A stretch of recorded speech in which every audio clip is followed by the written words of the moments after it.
Welcome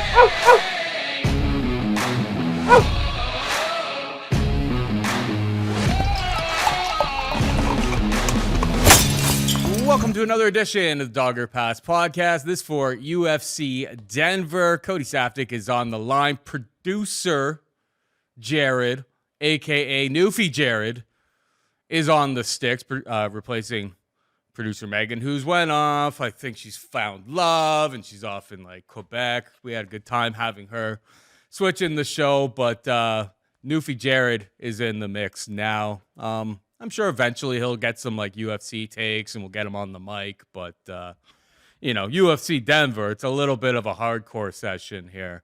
Most of the, casual universe probably don't really even know what's going on. But, we were off a week there, Code. Back into the action. 11 fights this week. And 12. Is there 12? Did they add another one? Yeah. Oh, dear. Yeah, Darius Flowers just got thrown on. Oh, this card. We're going to add that one to the end because I didn't know that was getting added to this card. Very interesting. This card's just been taking multiple poundings. Like, it's a week off, so you're coming back. There's, like, nothing happened last week. There wasn't even really, like, a PFL or a Bellator to get excited about. No BKFC, nothing really for the most part. So this would be like, yeah, people are going to be drawn to this card, but it's a weak card to begin with. It's been getting so many injuries. They're just trying to throw stuff on last minute. It's very closely tight, like competitive, tight, hard to get a good angle. Most of these fights are 50-50s. And just to throw a little more insult in your face, it's 5,000 feet above sea level. Mm-hmm. So it's going to be absolutely greasy. But didn't bring in producer Jared to sit around and watch mediocrity. He wants to see some magic happen. So let's figure out where the magic lies. I will say, credit where credit's due. The UFC did a good job on this card of like not booking sluggish heavyweights on this card. It's mostly lower weight classes, bantamweight, flyweight. And then there's a couple fights, obviously, where like altitude is going to be a huge factor. Muslim Salikhov is a one-round guy. Gabriel Bonfim is a one-round guy. Abdul Razak Alhassan is a one-round guy. Yeah, Cody all Brundage, the big guys. He trains at Colorado all the time. Yeah. He has no cardio. There was a couple more that were. No, I know, but I'm saying like the bulk of the card, they did well with booking. Andre Petroski is a one-round guy. Damon Blackshear, super talented, seems to slow down very rapidly after one single round. I'm interested. I'm very interested. But similar to when you see these cards in Mexico City or these cards in Utah, you kind of gotta expect the unexpected a little bit. The glory about this card is there's like very few big favorites. It's like the odds maker know that these are close fights and they've got them lined as such. Yep. All right. So let's get into the main event. We've got Rose Namajunas taking on Tracy Cortez. Thug Rose is a minus 200 favorite. Tracy Cortez can be had for plus 170. I mean, Cortez coming in on relatively short notice for this. Obviously, Rose was supposed to take on Macy Barber in this spot. So I find that a little bit, a bit of a struggle. Correct me if I'm wrong, but has Cortez even ever went 5 rounds? No. So there's another thing. Like, I understand, and I see some people taking Cortez here. They're saying, like, Cortez is on her way up.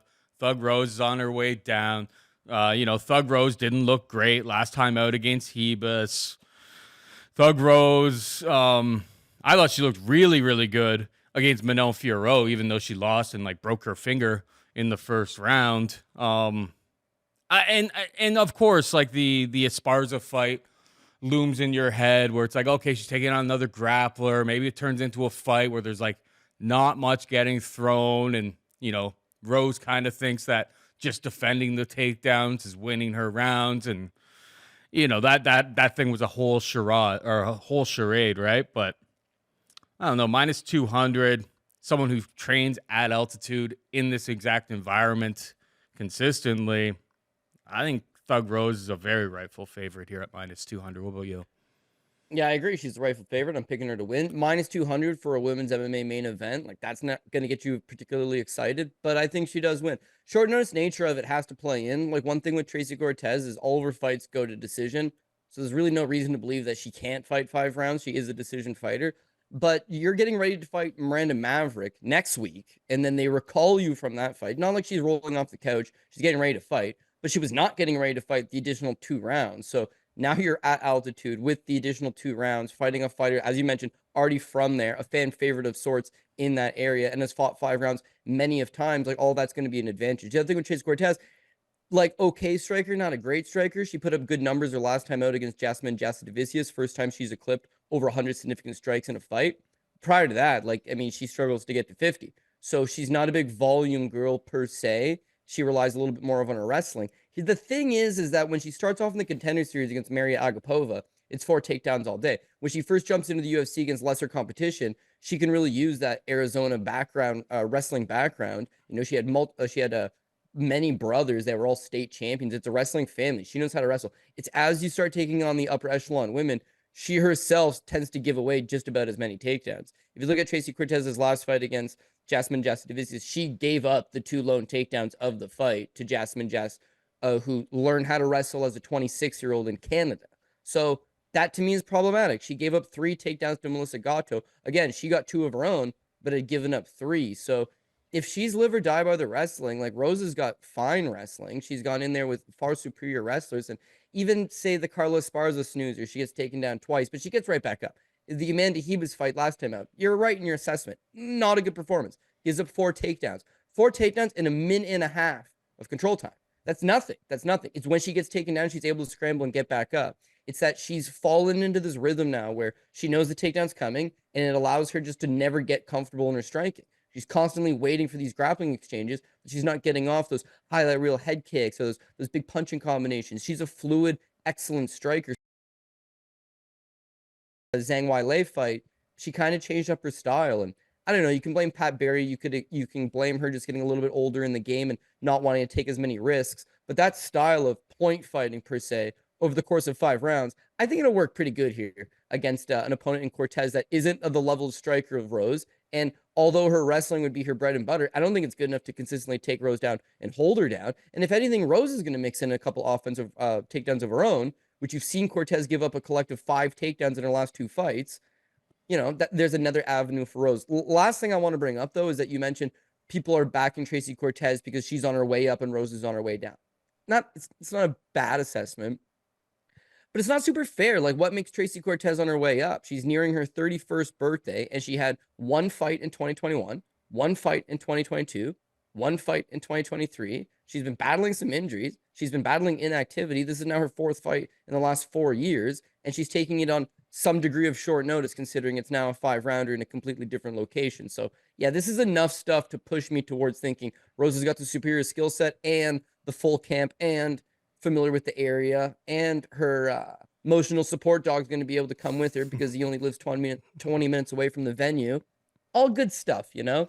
Sign me up for Thug Rose to get the job done by decision. It's kind of crazy that you brought it up in terms of the age. It's crazy to think that Rose is still only 32. She just turned 32. Her birthday's June 29th. Yeah. Just like, and her we've opponent, watched. Tracy, is about to turn 31. So it's not, I wouldn't say one's on the way up. One's a former world champion with a wealth of experience. The other one's kind of like, not middling, but not achieving things as rapidly as you might think. Yeah, like, it feels like we've been watching Rose since she was a kid, and like Pat Barry actually was. Has been. That's a good one. I know. I thought you'd like that. All right, moving on down, we've got Santiago Ponzinibbio taking on Muslim Salikhov. Santiago Ponzinibbio is a -185 favorite. Salikhov can be had for +160. I mean, this is a greasy looking fight there, Cody. I understand why you're like, at altitude, these guys. I mean, Salikhov does go the full distance, but it's always like pretty low volume. And like, I mean, historically went the distance. Recently, not so much. He went to the distance against Dalby, but otherwise, knocked out Fiallo, and then got knocked out twice by Randy Brown and Jingliang Li, respectively. Santiago Ponzinibbio coming off of the win against Morono, but like, Morono's another guy that's kind of, fallen down the ladder at this point in his career. I don't know. It's pretty greasy. Ponzinibbio obviously was a lot of people's like dark horse kind of guy that they thought could be in title contention like 5 years ago or so had some injuries, started focusing on broadcasting, and I don't know. I think he's pretty mid. I really struggled to get to him at minus 185. Do I want to bet Salikhov? Not really. But at plus 160, gun to my head, I think it's a dogger pass situation. Yeah, listen, I would line it closer to even because I think both guys could win, and both guys at this stage of their career are not the men that they used to be. But maybe the inside the distance. I don't love inside the distance props, like at under 2.5. I think this would be violence in this fight. It'd be an entertaining fight. It's just like which guy gets it done. I'm not 100% sure. Your assessment of Ponzinibbio is very accurate. The guy was a top 5, fringe top 10 guy at the worst case back in 2016. He had legitimate skills, American top team guy, training partner to the stars, doing some really good work. But yeah, like just nasty shoulder injury, nasty eye injury, a lot of infections, doesn't fight for 3-4 years. Since he's come back from that, not that he's not had a couple good moments here and there, but consistently he's not the same guy he used to be. And he's gone 2-3 in the 5 fights since his return. So he's starting to get down to the end. 37 years old, about to turn 38, I believe. The writing's on the wall.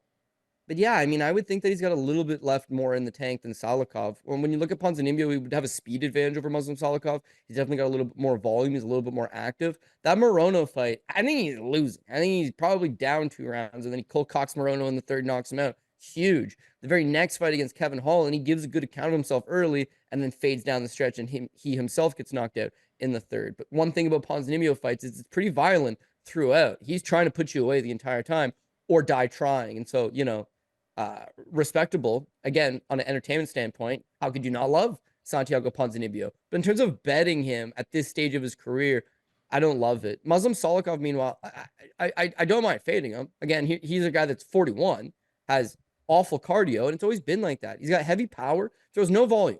No volume. If he was a volume guy, he'd have 2 minutes of cardio. But he's smart enough to realize if I don't throw anything, maybe I can make it 6 or 7 minutes into the fight. When he does throw stuff, sometimes it's like a crazy spinning back kick. Sometimes it's like a big explosive technique. He's trained traditionally in Kung Fu and some Sanda and some Wushu. And he's got some cool techniques up his sleeve, and he's got some big power. It's just like he realizes he has to conserve himself. That's why I think Ponzinibbio, with the speed advantage and just more general output, should be able to outwork him. But I got this like sinking feeling in the pit of my stomach that it's like this thing gets into the third. They're both dying because they're at altitude. They're both older fighters. They've both had a lot of wear and tear. Retirement is knocking on the door for both men. And then when it comes down to that moment, Salikhov just uncorks a bomb on him, puts him away. That's like the sinking feeling I have in the pit of my stomach. But I got to just put that aside and hope that it's Ponzinibbio that gets the job done. What I want to outline is last fight against Brown, whatever, he gets knocked down in the first round. Shit happens when you're an aged fighter and you're a striker. I get it. The fight with Dalby, he beats Dalby in the first round, but classic Dalby situation. Dalby just doesn't go away. And when you cause Salikhov to work, his game just falls right apart. So that's what Ponzinibbio needs to do. The problem is he's got to put himself right into the fire in order to tire this man out and make him overexert himself. But once he does, if he can, successfully in the second or third round, that's where he takes over and gets the win. So I'll take Ponzinibbio, but man, again, minus 180 sounds fairly straightforward. This is a greasy fight between two proven bangers with proven power, who durability is potentially an issue for both guys. Cardio is an issue for both guys. Both guys' path to victory here is stand in the pocket and knock the other guy clean unconscious. So it's going to be versatile, or it's going to be volatile, I should say. But I think Ponzinibbio, more often than not, gets the job done. All right, let's move down the card. We've got Gabriel, Glass Cannon Bonfim, taking on Ange Loosa.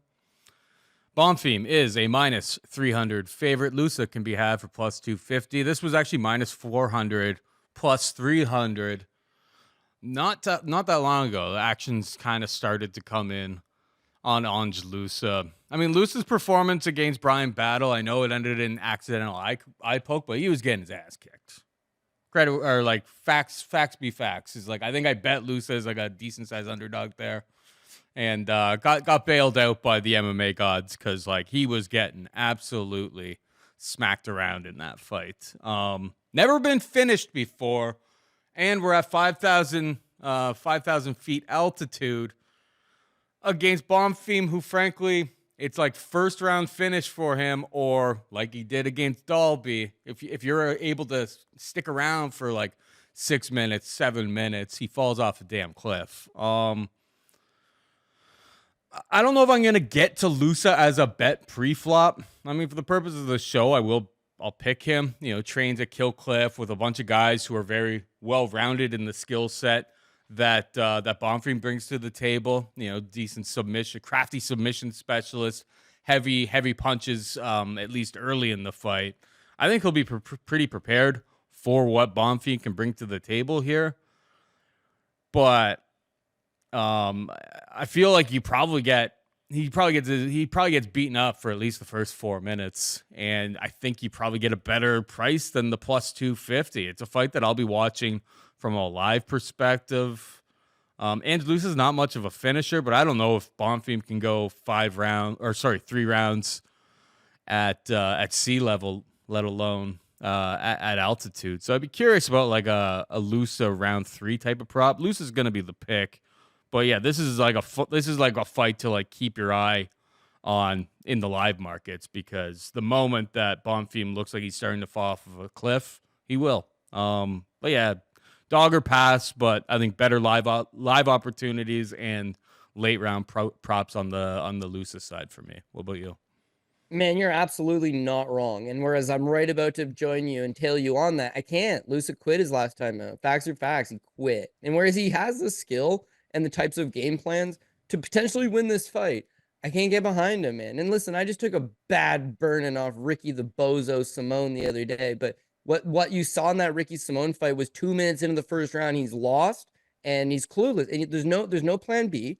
There's no ability to transition to a plan B. It's as if he knows mentally, I'm screwed. And even when the guy breaks his own leg kicking him and freezes up, Ricky still don't know what to do. In the third round, the guy's hobbling around, got his tongue out, slapping him in the face, and Ricky still don't know what to do. It was like deer in the headlights type performance. That's what Loosa came off. Like you said, he never been finished. He trains at Killcliff FC. Henry Hoof's his head coach. He's got, solid, comes from a Swiss striking background. Guy's born in Switzerland. Solid Muay Thai, solid striking. He's adding the grappling pieces into his game. And as prior to the Brian Battle fight, his 2 fights prior to that, he'd been using that wrestling. Grounds rhythmic key. Starts all of a sudden, this guy can fight in the clinch. He can fight at distance. There's something to like about him. That fight against Brian Battle, is good, not great, but basically he wants to fight. He's a fighter. He's going to come at you and he's going to throw strikes, and he throws an abundance of them. And Ange Loosa, as these punches are coming at him, there's no, I'm going to adjust. There's no, I'm going to take this guy down. There's no, you just see his spirit leave his body. And now he's falling behind the striking count. And now he's getting more desperate. And now it looks like a matter of time before he gets put away and he gets poked in the eye. Whether he couldn't see after 5 minutes, I'm not him. I couldn't tell you. And I'm not going to say a guy quit or anything like that. But I guess I just did. That's basically what he did. He took the 5 minutes. He looked around and was like, this ain't going my way. So live to fight another day. And I'm not going to hold that against him, because what was going to come his way? A concussion or a knockout loss or, 65 more punches to the head? Like, you weren't going to win and you want to go home now. That's fine. I'm not going to put my money on a guy like that, because I don't need this take my ball and go home mentality. I need this, I'm going to shank you and take the ball back. Like, that's what we need to be betting on.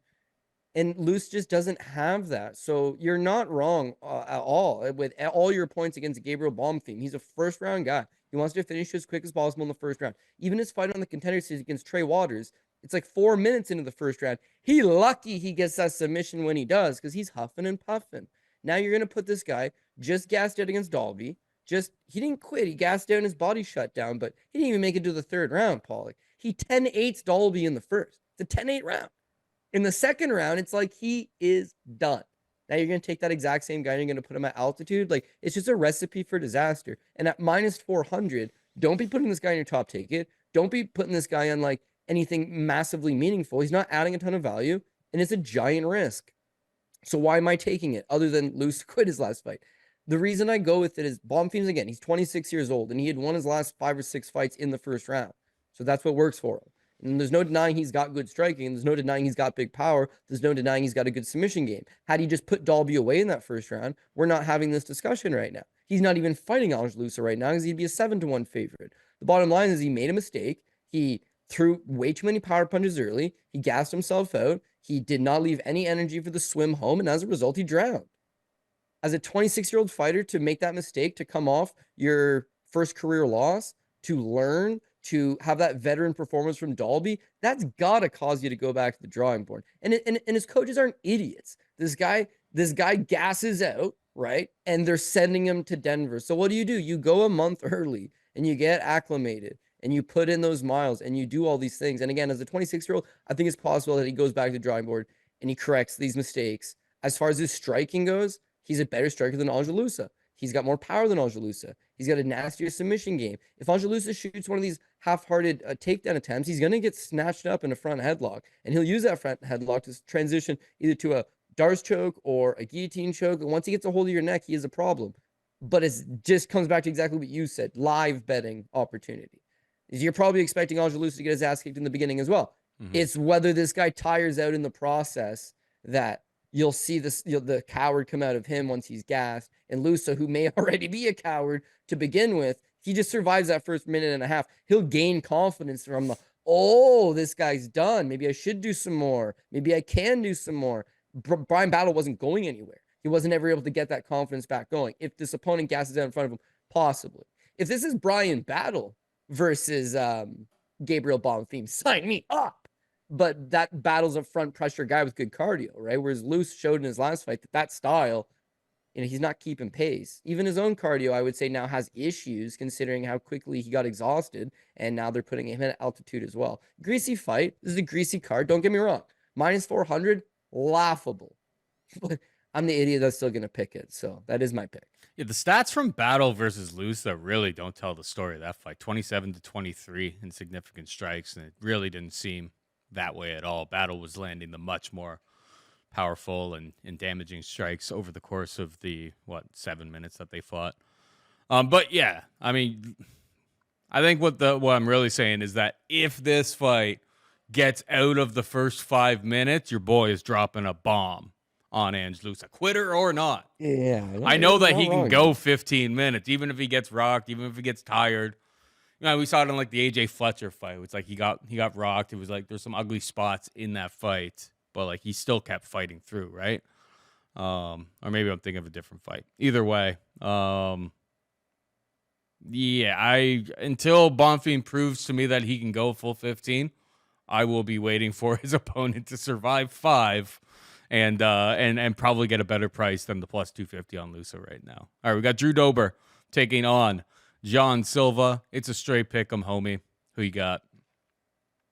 This fight got added super late. Jean Silva fought like 2 weeks ago against Charles Jourdain, and I a beautiful performance. Yeah, so did I. I hate to cash against the Canadians, but yeah, honestly, Jean Silva looked a lot better than I thought. I cashed, but I'm not gonna lie. I also lost on the. I had the over 2.5. And, dude, Charles Jourdain never been knocked out. I had this him guy by touches you. KO plus 400. That's great. Sharp move, brother. Sharp move. I thought he would win, but there's Jourdain, tricky, and we'll try to slow this thing down, and he's longer, and, he'll use his footwork, and he'll lose. But I thought he'd be able to take a much better shot. Got dropped in the first round with that. It's a little check left hook that, I mean, I wouldn't say like it doesn't land. It's just like, it doesn't land with all of his might. It's like just grazes him, and you can see that generates that amount of power. The knockout sequence, that little uppercut from the clinch, it's like, this is just a normal punch that people land all the time. And he's yet able to generate a tremendous amount of power off it. Fighting Nerds guy, of course, I'm very high on the gym. They come in with brilliant game planning, high ring IQ. The gym is mostly known for their grappling, smothering grappling game, don't leave you any space. But they also do have good strikers, and he seems to be one of them. Again, I'm really high on his power, his ability to just generate that quick power. Dober at his best gives this guy all the problems in the world. First of all, he's from Denver, Colorado, trains in the area, been there for a long time. He's okay with the altitude. His cardio, it's never been an issue. He's a great striker in his own right. American Muay Thai. I would say technically he's a little bit cleaner than Jean Silva. His volume could be a little bit better than Jean Silva's. And he had this chin on him that was unpenetrable. You could hit him with a frying pan in the face and he would take it. I'm sure you're looking at the graphic right now. Got a little picture of Drew Dober. This thing is built for battle, my man. But like anything, you take the frying pan in the face 10 times, eventually you're going to go down. And it seems like the writing's on the wall from like ever so slightly on that damage standpoint. We have seen him get rocked in the past, but never cleanly put away. And then Matt Frevola, a guy that not really known for his power punching. What you notice in that fight when you watch it back is that Dober walks into like 10 clean shots. Like all he's doing is moving forward, not moving his head, and just walking into counter punches, and finally one topples him over. But defensively, he's a bit of a liability. He used to get away with it because he had a cast iron chin. But if that's gone, I mean, one has to wonder. Now, he's got the full camp as well. He's supposed to take on Mike Davis. Good fight. No doubt he's going to be in great shape. But he's 35 years old. You know, I think he's 2 or 3 months removed from turning 36. At 155 pounds, this is generally when fighters start to tail off. For a guy that's been known to have such a cast iron shield for most of his career, if that shield is now broken and he plans on getting into the same gunfight, it's going to be a problem. Could he not mix up his grappling and use that? No, he couldn't, because you can't fight 20 or 30 pro fights as a striker and then just suddenly be like, I'm going to wrestle now. You might be able to, but you're not going to carry that same degree of success. You know, it's different muscles. It's your body's not going to react the same way. You can't just change what got you to the dance. He's going to strike. It's what he does. And even if you want to wrestle or grapple, I don't think he has that advantage over Jean Silva anyways. Again, the guy's out of an extremely good gym in Brazil, and he's going to be more than ready for the task at hand. So how does this fight play out? Dober comes in, he's landing the low kicks, he snaps out a couple good jabs, he's looking tight, he's looking technical, and Jean Silva's smiling, and he's trying to high-five him, and he's trying to give him a hug. And it's like, man, this guy is just so happy to be here. Hit him with some hot shit. Hit him with some hot shit. He's still smiling. He grazes you with a shot up top the head, and you just hit the canvas. Like, it's an unfair advantage, but it's one that Jean Silva has.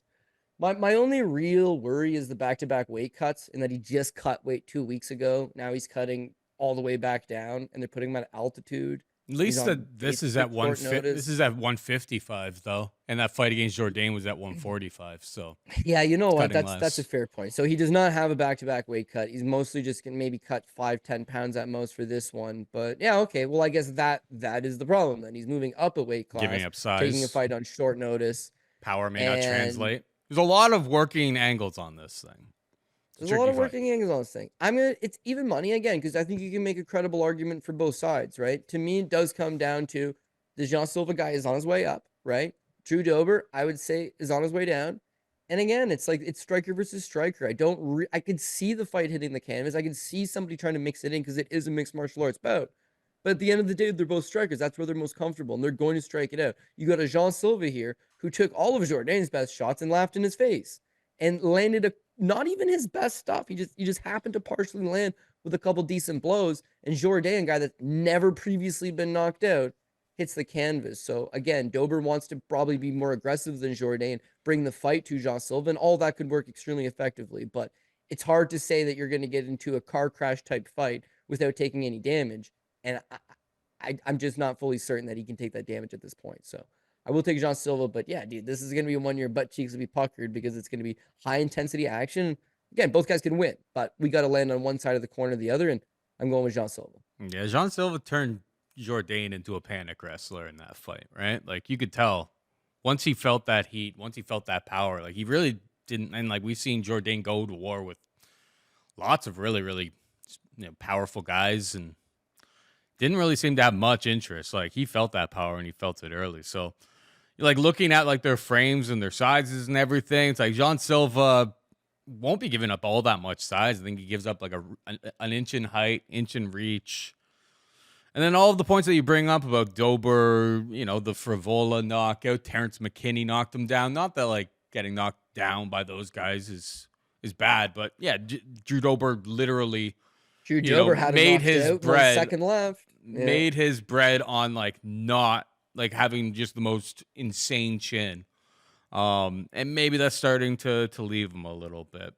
So I will go with you. I'm going to go with Jean Silva to keep the vibes going here. I think it's going to be a car crash. I think it's going to be a super, super entertaining fight. Probably my pick for fight of the night on this card. Maybe not fight of the night, because it probably won't go long enough for it to be fight of the night. But I really struggle to see how this won't be an entertaining one. Passion, drive, and patience, the formula for winning championships, is also what keeps your ride or die alive. eBay Motors has everything you need to maintain your vehicle and level it up to peak performance. Superchargers, roof racks, exhaust kits, LED lights, and more.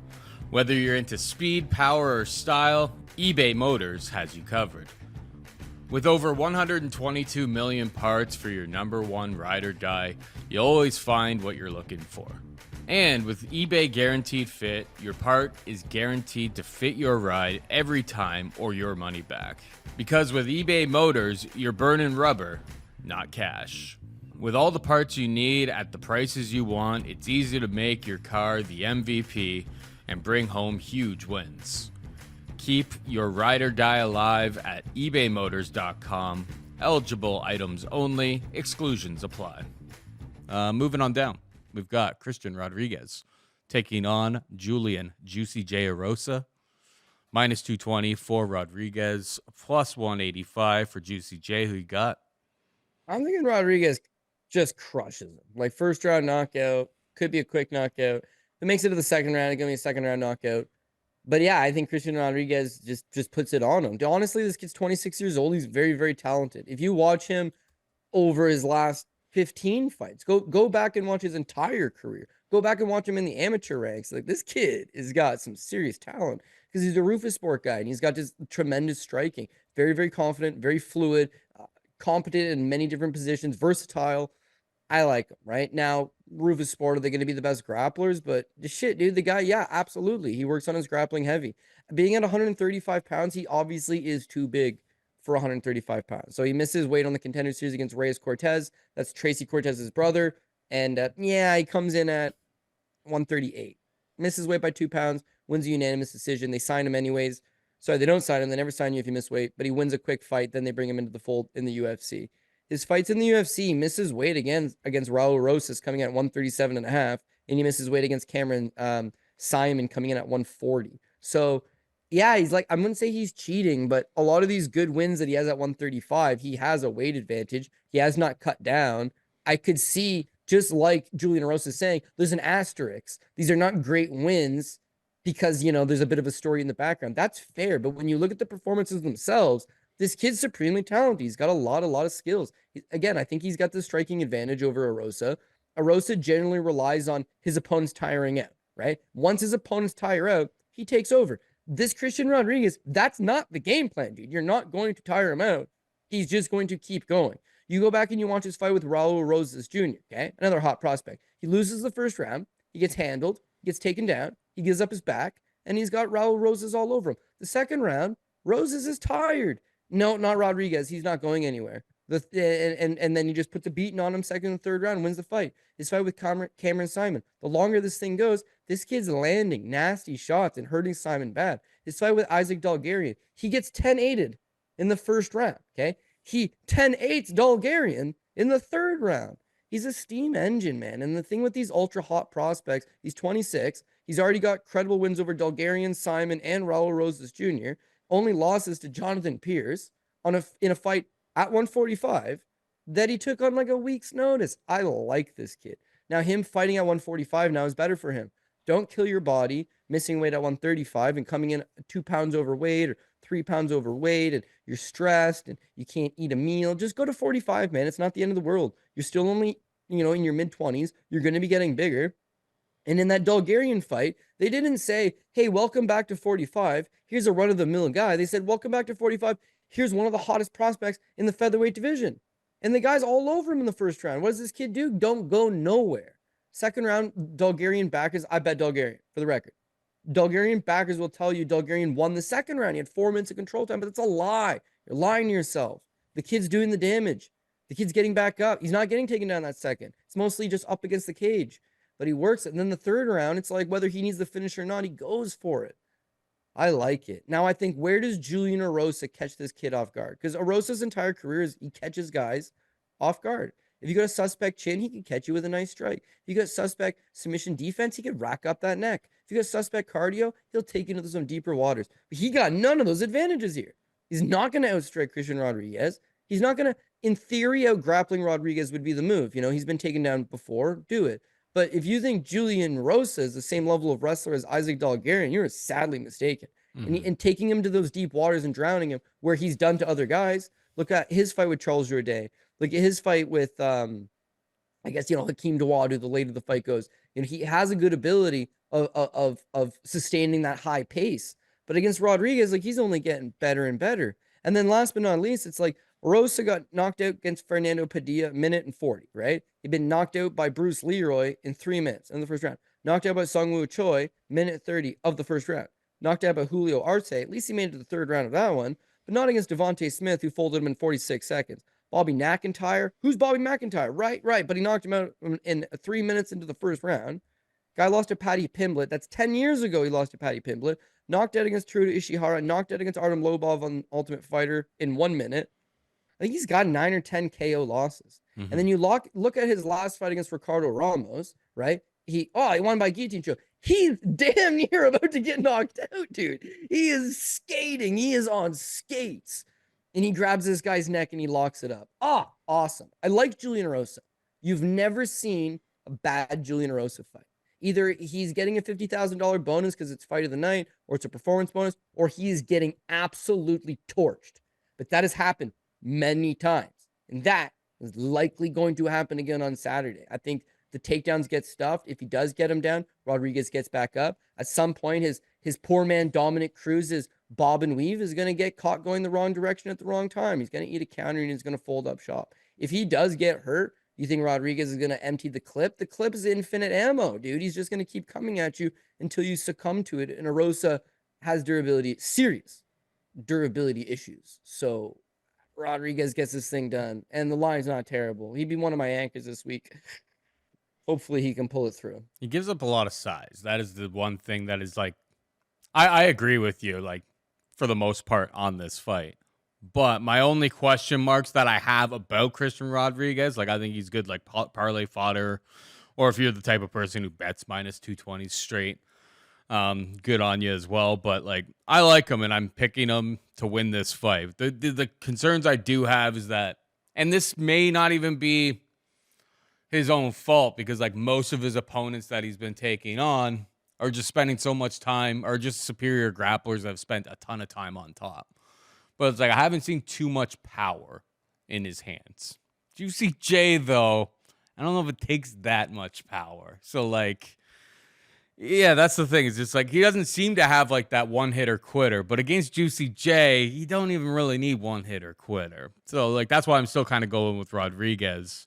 And then on top of that, he's Juicy J, 6'1", with a 74.5-inch reach. Christian Rodriguez, 5'7", with a 71-inch reach. So he's giving up some length, I suppose. But when you think about it that way, that should make it harder for Juicy J to enact, you know, the strategy that he did against Hakeem Dawodu, where he got 2 takedowns and one on the significant strikes to win that type of decision fight. I could see that type of style winning for Erosa here. But, it's Christian Rodriguez for me.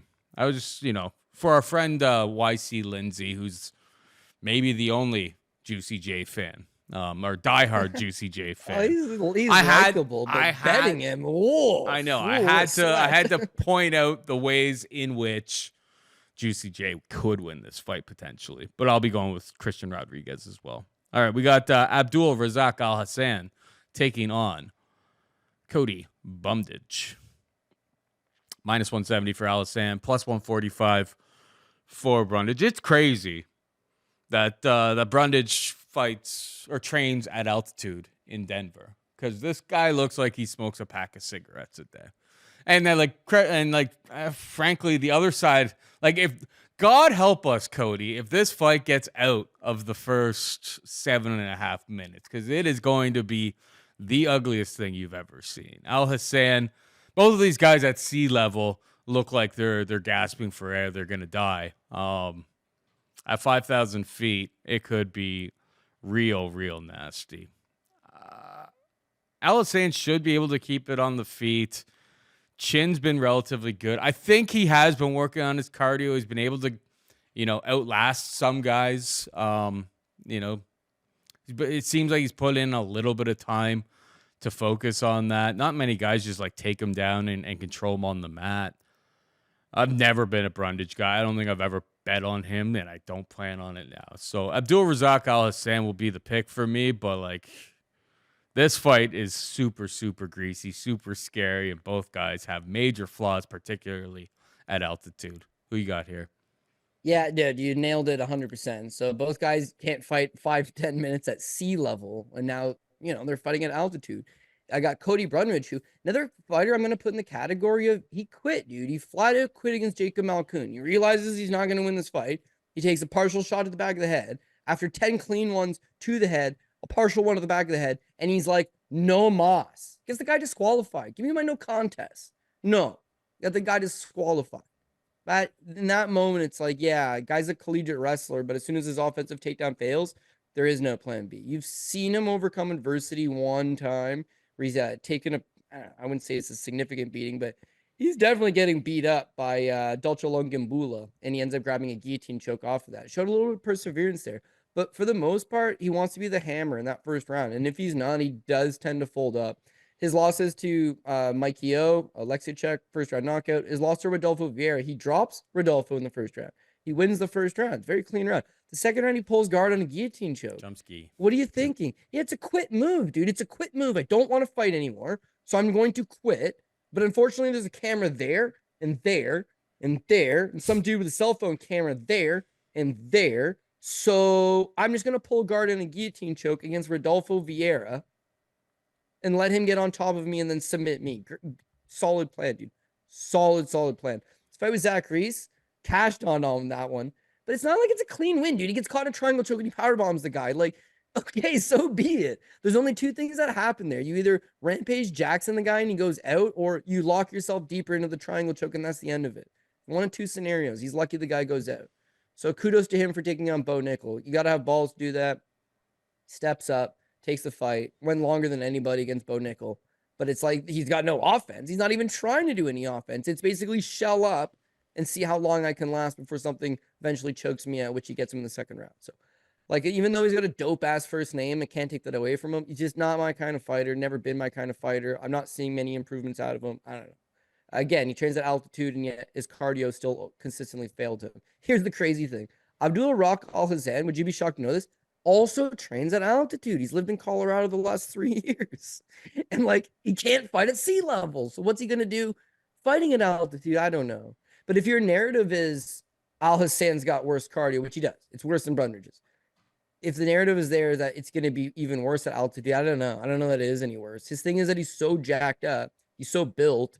Judo black belt, heavy power punching. He just doesn't pace himself very well. But I went back and I looked, and he's training at Fortis MMA in Texas for the vast majority of his career. And then he leaves there in like late 2021. So his fights since he's left were Alicio Di Chirico, who he knocks out in 17 seconds. Good. He went the distance with Joaquin Buckley. That aged really well. One judge gave him the fight. That aged really well. And again, like, they're both gassed out, but he perseveres, man. He fights to the end. Mm-hmm. He's getting taken down, and he gets back up, and he gets a takedown of his own. He fought. Heart of a lion. Yeah, he's 38. Yeah, he's extremely limited, but he has something that Cody Brundage really hasn't shown me, where it's like he wants to be there, and he wants to fight. He does. Win over Claudio Ribeiro. Not a great first round. Loses the first round. Takes some big shots. Comes back in the second round. Gets the win. I like that. And then his last time against Pyfer. Listen, Joe Pyfer's a top prospect, and he at least made it to the second round against a top prospect. That's all good stuff. You want to see Cody Brundage get knocked out in 90 seconds? Let him fight Joe Pyfer, because that's what would happen. So I'm not going to fault Alhassan. I think since he's moved to Elevation Fight Team, he has actually put in some better performances. He's the judo black belt. It's not as good as the collegiate wrestling background for Cody Brundage. So grappling advantage will go towards Brundage still, but it should be good enough. Low center of gravity, heavy hips should be good enough to stuff a few of these takedowns. And then when they strike, Brundage is, maybe a bit of a longer fighter. Maybe he'll be able to land a snappy jab or an overhand right. But when he lands on Alhassan, I'm confident he's going to take those shots. When Alhassan lands on Cody Brundage, he's not going to take those shots. To me, that's the biggest key here. It's like we're going to go fire for fire unless this just becomes a sloppy grappling match, which incredibly possible as well. It's going to be who's going to land first. And I just feel like Hassan's got better durability, cardio questionable, but his level of competition is not bad. He's 2-2 over his last 4. When he lands on you, he knocks you out. When you're able to take those punches and take him to some deeper waters, again, Joaquin Buckley's a top 5 guy. Joe Pyfer's a top 5 guy. Buckley might not be top 5. That's a bit of a lie. But I mean, he's a highly ranked guy, as is Joe Pyfer. When I look at Cody Brundage, he's just being brought in to lose. You got brought in to lose against Bo Nickel. The Jacob Malkoun fight was an absolute joke. He should have lost it. Laughable joke. Cost me a ton of money. I'm still bitter. And then what? He loses to Cedric Dumas. He quits against Rodolfo Vieira, and he gets knocked down in the first round. It's a run that on paper is 2-4, but realistically, take that Malkoun disqualification off the table. He's either 1-4, or just let the fight continue. Malkoun kicks his ass. He's 1-5. You're gonna bet this guy? Like, not me. So greasy fight that you should not have high expectations or confidence in. All right. Greasy fight that you shouldn't have high expectations and confidence in. That Abdul or Razak Alhassan is gonna figure out a way how to get the job done in. So that's the play for me. Yeah, you can't be really too confident in either one of these guys in this scenario. 100%. All right, let's move on to the next one. We've got Joshua Van taking on Charles Johnson. Joshua Van, a -210 favorite. Charles Johnson can be had for +180. They both have same opponent, similar opponent, exact same result. They both won split decisions against Zhalgas Zhumagulov. And frankly, they both deserved. Like, it was always a joke for a while that, Zhalgas was losing all of these split decisions that he shouldn't have. Like, I feel like both of them actually probably should have won unanimous decisions in their fights with Zhalgas. But that was Josh Van's UFC debut, short notice, stepping in as a pretty decent sized underdog against Zhalgas, who had been around the block, and back a whole bunch of times. I just think, especially now you put these guys at altitude, and we've seen Josh Van, bit of a slow starter, but it's like once those wheels start getting in motion, being able to put up 156 significant strikes against Kevin Borges over the course of 3 rounds, I think Charles Johnson's just going to struggle to keep up with that pace and speed that Van is going to put on him. There is a possibility, maybe Charles Johnson, I guess, 2 fights ago, when Johnson took on Azat Maxim, he was able to mix in some wrestling. Obviously, he's been working on that. Maybe he can mix a little bit of that in to steal rounds or make rounds a little bit closer. But I'm going to have to go with volume. I'm going to go with Joshua Van, who's just a baby at this point. I expect to see him get better and better every single fight. So it's Van for me. What about you? Yeah, same here. Joshua Van is a special talent. Now, does that mean he's going to win a world championship this year? No, it's probably going to take a few years. But yeah, he's a guy that, let's be real here. He had his very first amateur fight in December of 2020. So basically since 2021, since the beginning of 2021, it's been like 3.5 years. And in those 3.5 years, he's racked up an incredible 10-1 record, and then was undefeated 5-0 as an amateur. So he wins an amateur title to the pro ranks, Fury FC amateur title, goes pro, wins the Fury FC pro title, gets on the contender series, wins, gets on the UFC, gets into the UFC. Sorry, no contender series, just did the short notice fight with Zhalgas, wins, and then since then racks up 2 more quality wins. He's 23. So in the last 4 years, he's gone from nothing to he's a contender in the flyweight division of the UFC. So again, he's a natural athlete. He's got very good reaction time, very solid footwork, very good striker. The one knock on him is that he's a slow starter. And so you see that in his fight with Kevin Borges. He lands 20 significant strikes in the first round, and he loses the first round to Kevin Borges. Bad sign. The second and the third round, he lands a combined 136 significant strikes in just those 2 rounds, right? Throws in another 2 takedowns against Borges, dominates this guy. He minds his P's and Q's because Borges is a madman who just chucks bombs the entire time, but a clean performance. Very next performance against Felipe Bunez, he only lands 13 significant strikes in the first round and loses the first round. Again, it's cause for concern. The second round, he lands 69 significant strikes in the second round alone and knocks him out in the second round.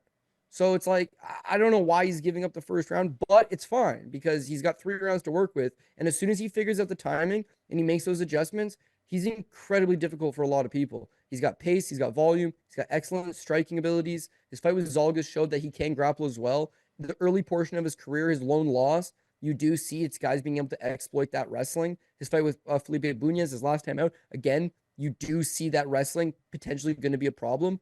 But yeah, Charles Johnson's entire career is guys trying to take him down. Yeah, I can see him mixing it in. But again, he's not going to get away from what's gotten him here, and that's his slick boxing. He's got, I think, a 4-inch reach advantage. in the spot over Joshua Van. He's taller, he's longer, and he's got probably on paper the more technical boxing style. In fact, he's got pro boxing experience under his belt. So in most Johnson fights, guys are trying to take him down. He's just trying to get his way back up. If they've got enough cardio to consistently take him down, they're going to win. If they tired at any point, Johnson eventually has got them to a state where they're too tired to take him down. And then they got to stand with them. And they're too tired to do that. And he's long and he's tricky and he's moving and he's hitting them. And that's how he wins. He loses the first round. He waits for you to tire and he finds a way to pick you apart. Look at this last fight against Jake Hadley. Loses the first round on all the judges' scorecards. Hadley gasses. He works his way back into it. His fight with Azit Maxim. He loses the first round on all three judges' scorecards. Second and third round, Maxim gasses. Can't get the takedowns. Has to strike with Johnson. Johnson can win.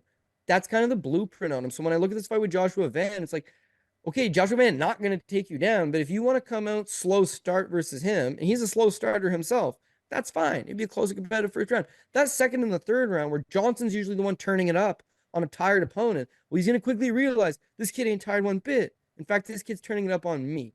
You do make a great point. Johnson's veteran savvy at this point, so why not use that length, use the jab, use your footwork, land a couple decent shots. You're not a fish out of water striking with this guy. You can hold your own.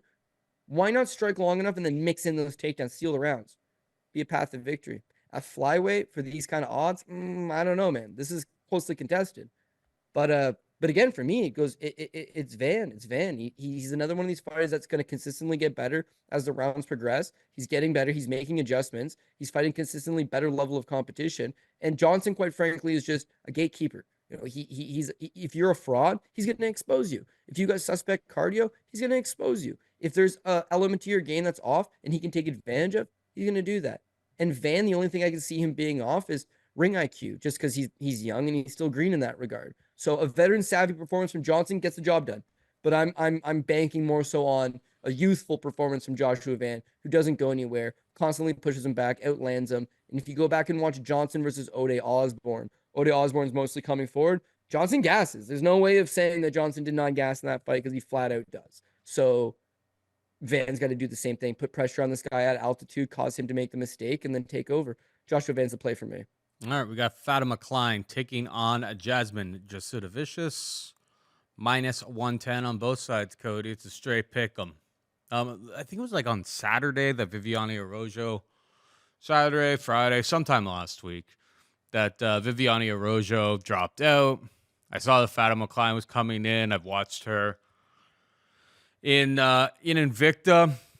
And this kind of just is to show you, like, you know, people who bet the openers and stuff, just how quickly those things evaporate and disappear. So I literally saw that fight, that it was booked. And I'm like, well, Bet Online's usually pretty quick to post, like, opening odds on these types of things.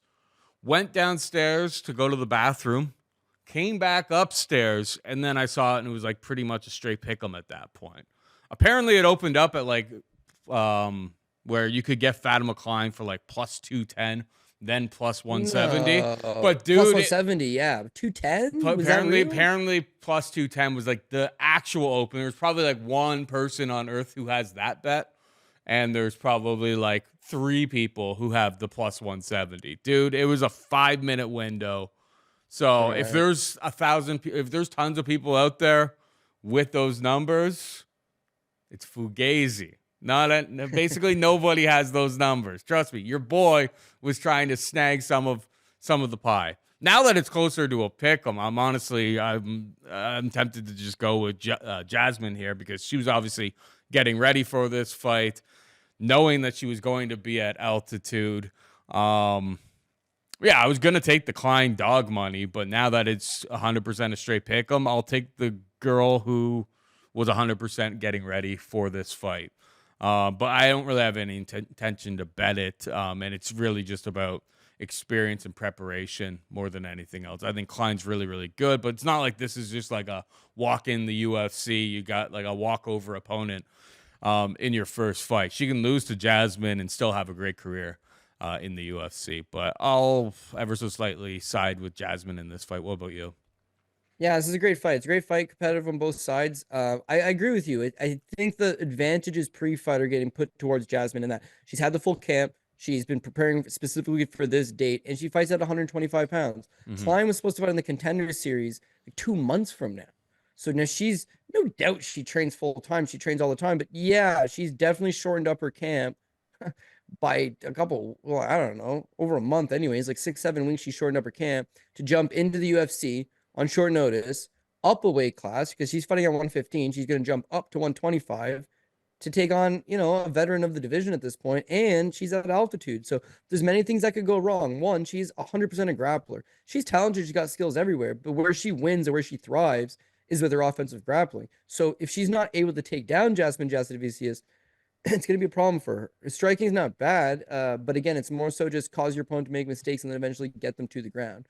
Some of her fans will say, well, she's fought at 125 before, CFFC champ at 125 pounds. That's fair, but she fought there one single time in her career, and the girl was 5-3 Salikhov. So not very good. So, but besides that, it's like she's at 115. The reason that she actually took that fight at 125 is they couldn't find her anybody at 115. So they were just like, would you fight this subpar competitor at 125? And she did. And that's fine. So I like what she brings to the table. Again, she's got very smooth grappling, very good transitions. Is she a complete fighter? I don't personally believe so. She was going the Contender Series route for a reason. She's a prospect. She needs to still prove herself and then jump into the UFC. But yeah, to take a short notice fight up a weight class against a tough girl, none of it really bodes all that well. When I look at Jasmine, meanwhile, her team has done the right thing. They had Mike Malott was originally on this card against Hector Urbina. Anyways, Mike Malott's opponent gets hurt. Urbina's out, but they had already rented a house in Denver and were planning on staying out here to get acclimated to the altitude. So Jazz has been down there. She's been doing all the right things. And when you look at her record so far, her last fight against Priscilla Cachoeira, she got a 10-7 in the second round, puts her away in the third. She's got volume, she's got pace, she's got good ground and pound. Her fight with Tracy Cortez, she manages to take down Tracy twice in that fight. Her fight with Miranda Maverick, she out-grapples Miranda Maverick, who's been a solid wrestler in her own right. So there's things that you can like about her. What I did notice in the Tracy Cortez fight is when the wrestling doesn't work anymore, she goes right to reverting to what she knows best, and that's brawling. She's very much a let's scrap type fighter, aggressive, in your face, throwing down. She's not the most technical. She's not utilizing a jab. She's not utilizing head work. She's mostly just moving straight on a forward line and trying to beat you to the punch. She's not exactly the quickest, most athletic fighter per se. So a good counter striker will just counter her on their way in over and over and then stuff the takedowns. Against Fatima Kline, Fatima Kline's not that good of a counter striker that I don't think that that's just going to necessarily be the path for her here. The reactionary takedowns, yeah, that's probably the best way to take her down. But if they don't materialize, you might be getting dog walked on your back foot for the most part against a girl that is bigger than you, is stronger than you, has more experience, has better wrestling on paper. Really, it makes you think, man. It makes you think. But I think I'll probably end up going Jazz. The move here is the over. You take the over on this fight. But, you actually want to know which fighter to take. I think I lead Jasmine Jasudavicius. Similar reasons you're saying. Camp, been down there. Natural 125er. All good stuff. But if you guys watch, like, Ray Tsurukia or who's the other Japanese guy I always shit on? Tatsuro Taira? Taira. Is Yeah, you don't necessarily things about him last time. Yeah.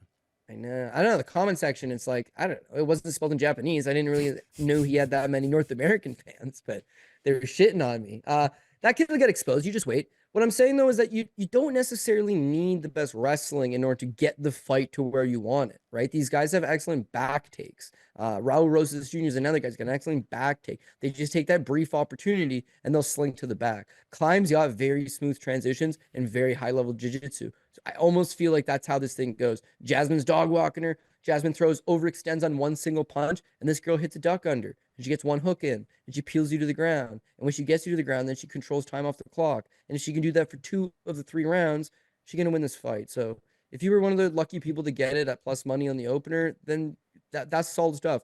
It eventually got to minus 150 for Kline, and you see the buyback where people are like, yeah, and that's just the way this fight's going to go. It's like everybody knows either girl could win. It's at what price is it worth betting? And that's just kind of how it falls. But in terms of the play itself, I'm going to take Kline.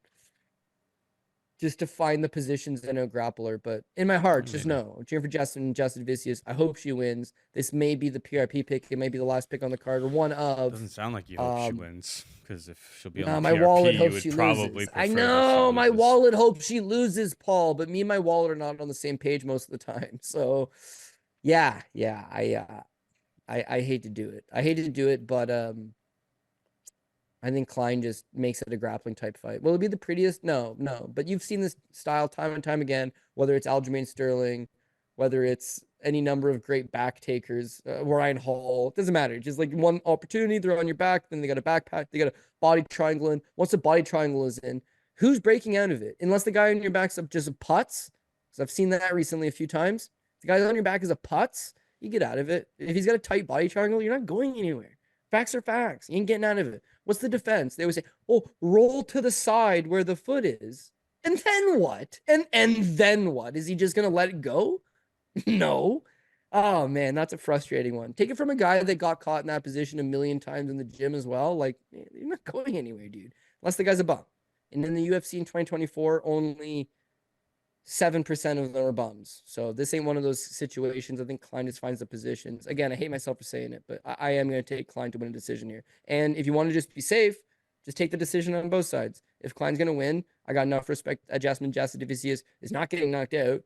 She doesn't get submitted. She makes it as grindy as she possibly can. And then for Kline, if she loses, she's gonna be trying to get the fight to the ground. She's gonna be trying to slow this thing down. She's gonna be trying to move her feet and eventually probably go to decision as well. So maybe just hit the over if you don't have a confident play on both sides. Yeah, I mean, fight goes to decision is like -300, which I mean is not horrible. A winning -300 beats a losing -125 all day long. It's true. It's true. I mean, yeah, no, you know me, I don't love like betting super chalk, but like that is a total that I would, outside of, I mean, Jasmine's been in there with enough people, I feel at this point, that like your standard, hashtag armbar from guard, I don't think that's really so much in play. Maybe if she gets her back taken, gets rear naked choke, like of course she could get submitted, but yeah, she's been getting, I don't know. I think this goes to decision, and it's going to come down to who is landing the most effective strikes, and that's why I'm siding with Jazz. But yeah, close fight either way. Moving on down, we got Luana Santos taking on Mariya Agapova. Santos, a -420 favorite. Mariya Agapova can be had for +320.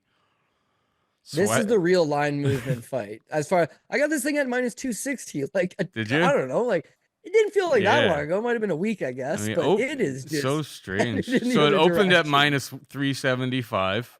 It went up to -150 for like a second.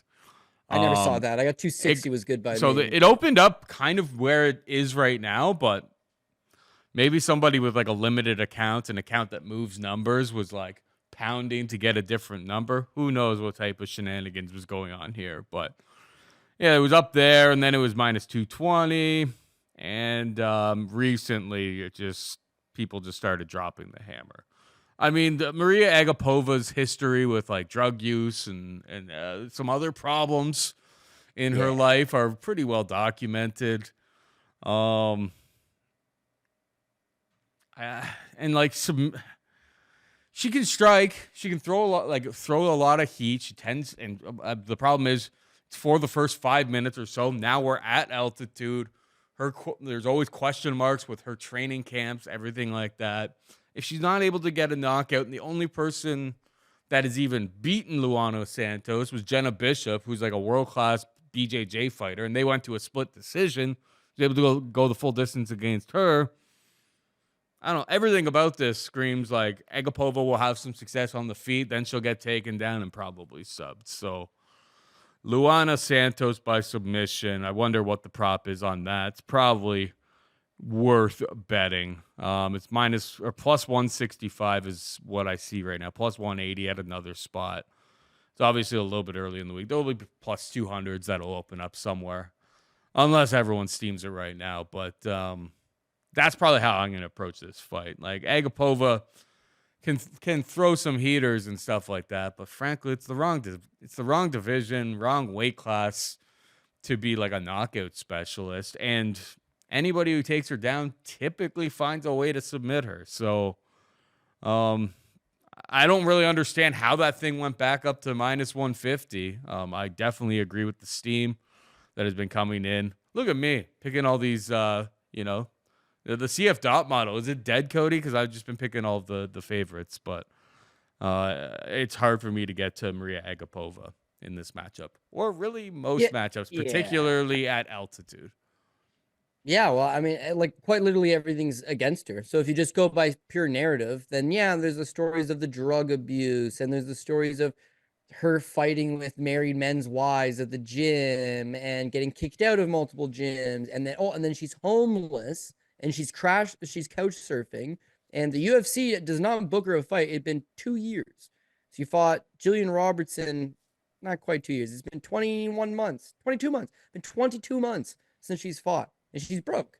And she's begging them, please, get me a fight. Her contract stipulates they have to offer her a certain number of fights per year. So how come she didn't take those fights? I don't know. Maybe they didn't want to book her. I don't know. But eventually it's like, yeah, they do have a contract with her, so they're offering her something, and they're not offering her a particularly great fight. All of that is not good.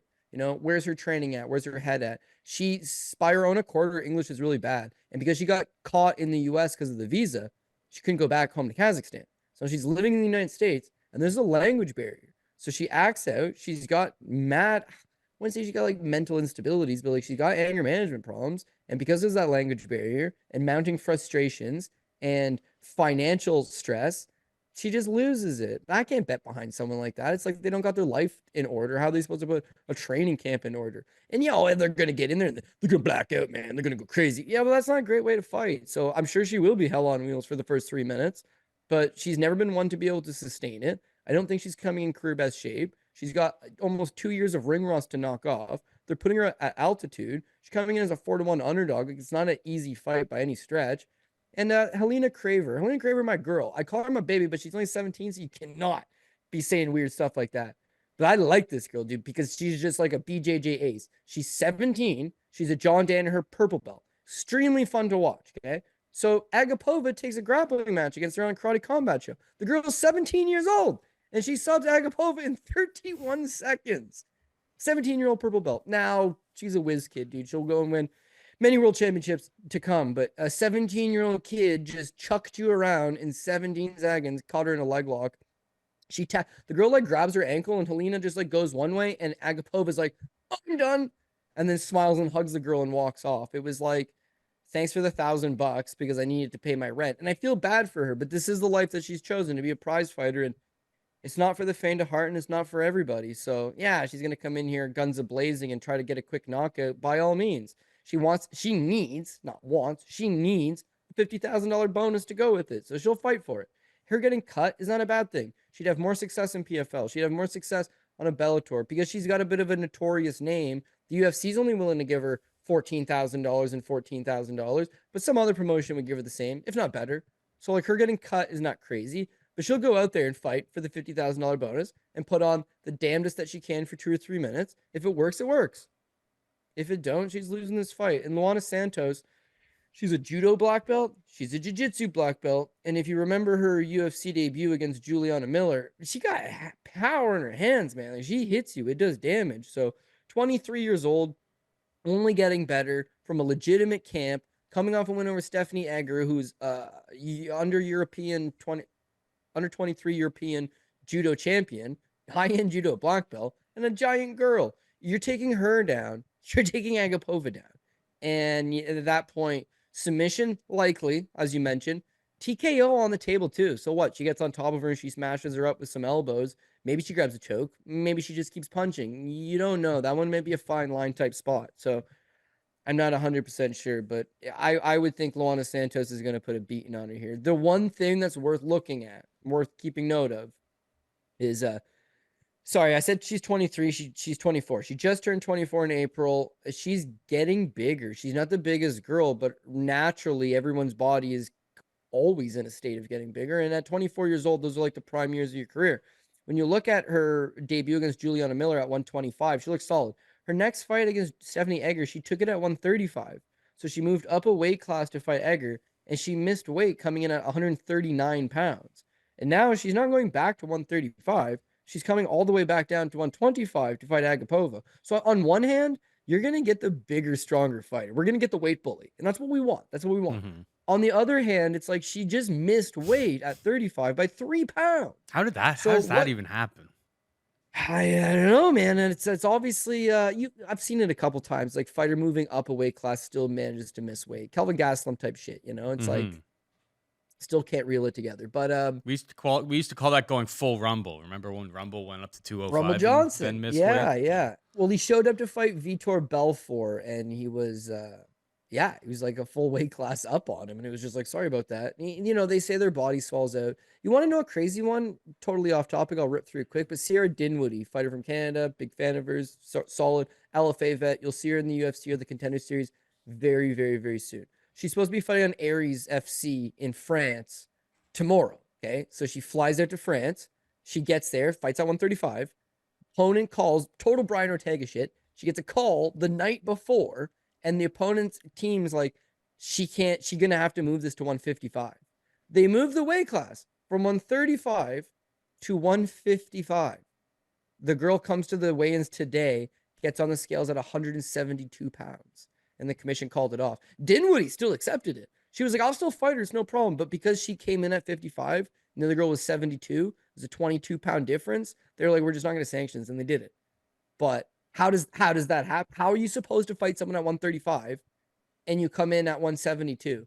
Or you thought the night before, let's do 55, which is still like a 22-pound weight cut that she thought she was just going to do overnight. So how much of it's cheating? How much of it is it your body shuts down? How much of it is you're an idiot? It's got to all be a part of the three. In her case, she's young. She's making mistakes. I get it. But as I said, she's not getting any smaller. Now she's got to jump back down a weight class, cut that weight all over again, do it properly. I wouldn't be surprised to see her. If she misses, that's red flag. Even if she makes it, if she doesn't look great on the scale, it's still a red flag because they're at altitude. And if she goes out against Agapova and she tosses her on her head and she smacks her up silly and then gasses, this thing is going to digress into a greasy shit show very, very fast.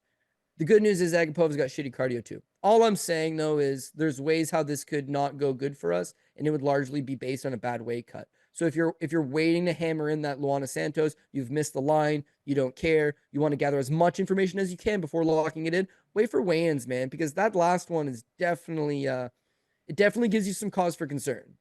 Yeah, I highly doubt it's going to get much worse than the minus 420 that's out there right now. Like, you know, you're not getting any hashtag CLV on Santos at this point. Like, maybe marginal. Maybe she goes off at minus 450 or something. But the big move has already obviously happened on that one. And frankly, on most of these fights. By the time we get to Wednesday, that's just the nature of the beast these days. All right, we got Montel Jackson taking on Damon Blackshear, minus 150 for Montel Jackson. Damon can be had for plus 130. Who you got? Yeah, interesting fight. So on one hand, Montel Jackson, I truly believe that the guy could be a world champion, or at least be someone that challenges for a world title, but is just slipping away from him. I wouldn't compare him to a Gregor Gillespie based on skill or anything like that, but a similar position to Gregor in that if you just fought more, dude, sure to God, you could go to the places that you want to go, but they just don't racking up actual fights. In his case, it's like since 2021, he's had 3 fights in the UFC. JP buys, that does nothing for you. Julio Arce, nice win, dude. Ronnie Yaya, it doesn't do anything for you. Well, they're 3 nice wins. It just didn't do anything for his career. And then, you know, Chris Gutierrez fight, that'd be nice. Jackson pulls out. Saidnir Magomedov pulls out. Farid Basharat pulls out. Now it's just more sitting on the sideline. So he is 32 years old, and for the lighter weight classes, you know, again, he's still 3 more years before his things, in theory, really start to fall apart for him.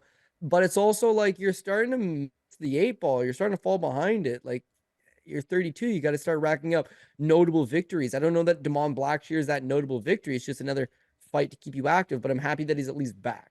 When you look at Montel Jackson, he's another guy comes out of Wisconsin, Pura Vida guy. His striking is good. Very solid striker. Going to have a striking advantage over Damon Blackshear, hands down.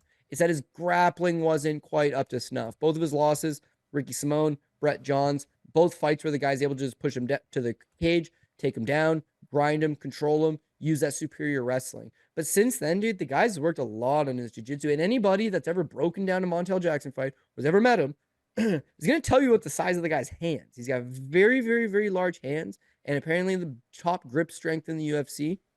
And you see it now, man. Like, his grappling has gotten better by way of he's understanding the positions that he needs to be in to stuff the takedown. But also, if he needs to break the grip or peel your hand off him, he can. He can very quickly. I think he's got a lot of skill, a lot of talent. It's just he's going to need to be more active and more consistent. And, you know, a win over Saidnur Magomedov, that shoots him up the rankings. A win over Farid Basharat, that shoots him up the rankings. That's what he needs right now. Unfortunately, he has to settle for a fight with Damon Blackshear now. Blackshear's a gangster, dude. This guy's going to fight anybody, anytime, anywhere. Comes in, gives a good account of himself. Nasty jiu-jitsu. Guy hits a twister in the UFC. You know, pretty crazy stuff. When he fought Jose Johnson, he hits him with a twister. And then he fights 7 days later against Mario Batista. So this is my dilemma on picking this fight. The fight against Mario Batista, he wins the first round. Super impressive. The second and the third round, he flat gasses out. Now, is that because he just fought a week before and it's a 6-day turnaround? Because it might be. I'll give him the benefit of the doubt. Is it because Blackshear's cardio is not that good? And that's what I'm leaning towards. I don't think it's that good. If you go back and you watch his fight with Yusuf Zalal, he wins the first 2 rounds and he gets 10-8'd in the third because he's got no cardio. If fight with Basharat, he slows down. When he beats Lacerda, quick second round knockout. When he beats Jose Johnson, what? Quick first round twister. The longer these fights go is a problem. Now, if I hadn't mentioned it already, Montel's supposed to take on Saidnur Magomedov. Man, that's crazy. Said pulls out. He gets a fight with Farid Basharat. That's a big fight. Those fights were not on this card. They were like a month ago. They've just shifted him over. So they've extended his camp out, but you know he's in shape. You know he's training. He's just got his camp shifted out. Whereas Blackshear did not know about this fight. He's jumping in on like 3 weeks notice. And you've seen him gas out against Mario Batista last time on short notice. You've seen him gas out against Zalal, short notice. He's on short notice against here, and he's at altitude. Taking on a guy in Montel Jackson that hasn't really shown me those cardio issues. So even though the way to beat Montel is press with the takedowns and take him down, and Blackshear likely will try to do that, he's just not a good enough wrestler. Minutes. Yeah, and will he consistently be able to rely on that all 3 rounds? Like I don't think so. The second he gets tired and those takedowns become harder to come by, he's gonna be forced to strike.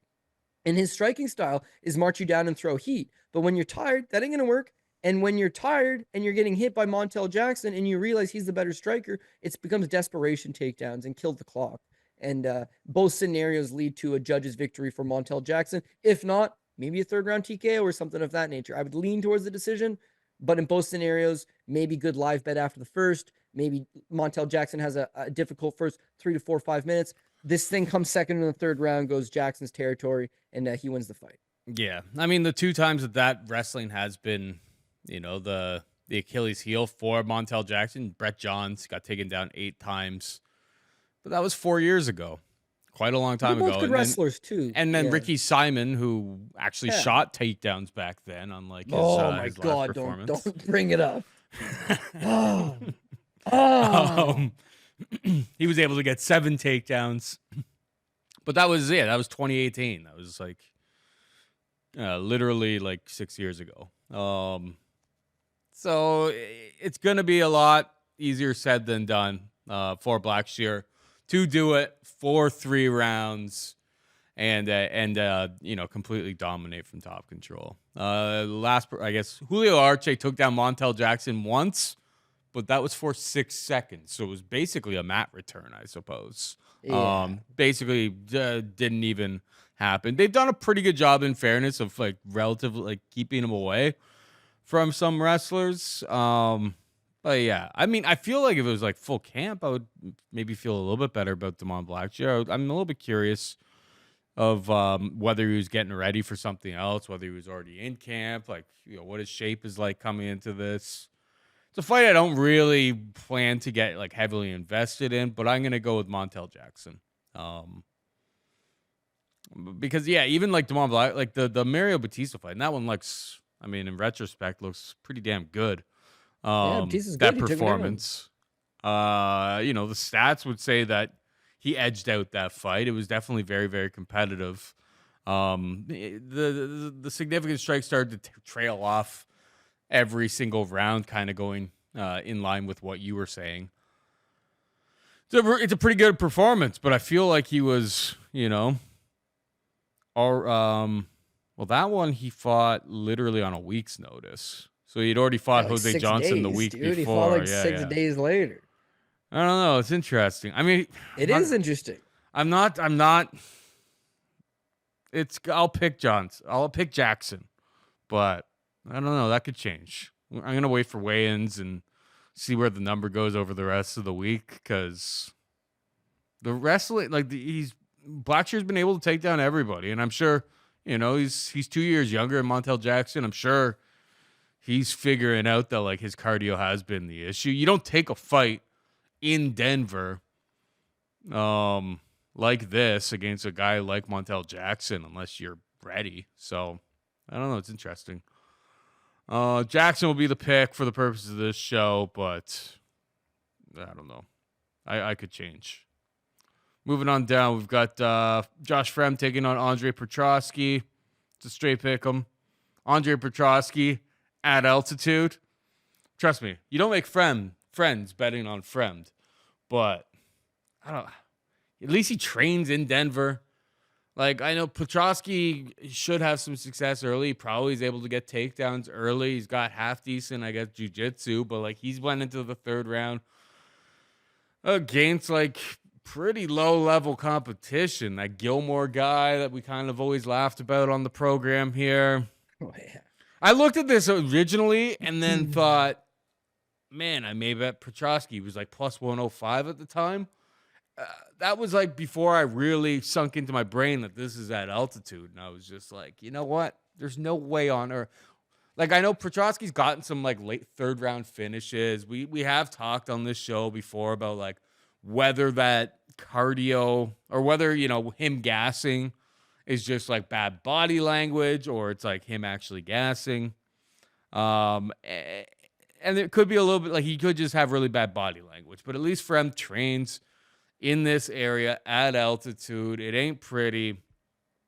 His chin's not the greatest, but he should be able to win a fight of volume on the feet at the very least between the two of them. And I just have no faith that Petroski could actually grapple for 15 minutes at altitude. So I guess it's Fremd for me. What about you? Yeah, I completely agree with all points. Petroski, people will say I'm a Petroski hater. Maybe I am. He has no cardio. And I don't care if he's jacked. I don't care if he's a college wrestler with a BJJ black belt who's got a hammer of a right hand. He's useless after the first 3-4 minutes. Now, I had this argument with somebody one time, and they just showed their colors that they're a wiki capper. Because he's like, man, how's he got back cardio when he finished this guy in the third round? Finished Michael Gilmore in the third round. Finished Hu Zhang in the third round. Tell me you're not watching these fights without telling me you're not watching these fights. Because he is absolutely gassed in all of those fights. It's just when you're taking on Michael Gilmore, who's a bum, well, then you can beat him in the third round, even if you're gassed. Hu Zhang. Doesn't matter. They're not good. In those fights, he uses his wrestling. He took down Gilmore 4 times. He took down Zhang 4 times. He doesn't have a ton of ground and pound. He mostly just tries to grab your neck and tries to submit you. If it works, it works. But again, he's not somebody that necessarily has that plan B. Him at his best, he chokes out Nick Maximov in the first round. That's got to count for something, man. His win over Wellington Term, and I thought he looked like crap. But all the same, 8 takedowns. He didn't totally gas. His fight with Gerald Mearshart totally did gas, but he landed a knockdown and he landed a couple takedowns. And there's all moments. If you were building a prototypical fighter on a video game, Petroski might be it. He can wrestle and he has some jiu-jitsu and he has some power, but his functionality is not there, man. He just doesn't really put it all together. He muscles too much. I wouldn't say he has no heart. People will say he quit against Jacob Malkoun. His head got split open. How it got split open, I don't know. He went for a takedown and his head hit Malkoun's. But how does that split your head open? And then I had to drink out of a children's rain boot because what a punishment. I had to drink 3 times, right? Because that was you took the KO prop. And you know something about that is that if you go back to that breakdown and why I picked Malkoun's never knocked out anybody. No. That's why it was 3-1 on the prop for Malkoun to knock out this guy. That's why I took it as well. Yeah, of course. And my whole thing was, it's like I'm not saying he's a quitter, but as soon as he gets tired and he gets hit, he folds up, man. He curls up. Now go back and watch the Malkoun fight. Right prior to him shooting his head into the hip and getting knocked out, he eats a right hand. He wins the first round on the judges' scorecards. Sure, Malkoun shoots no takedowns, and it's a weird first round. But in the second round, it's like he's just tired. Is the only thing that changes is that he's gassed now, and Malkoun comes forward with that same bullshit right hand and it hits him. And as soon as it hits him, it's like, I don't want to be here anymore. And he shoots a takedown, and I don't know, his head legitimately split open. Like I can't say he quit. His head got split open like a hatchet hit him. But you can see right before that he gets hit, that causes him to shoot a sloppy, desperate takedown and then just sink into the canvas and say, I'm done. So yeah, I don't want to put my hard-earned money on him, right? You work all week, you get some money, and then you're going to put it on a guy that this first sign of adversity is just going to be like, sorry, thanks, but no thanks. I'm not getting behind that.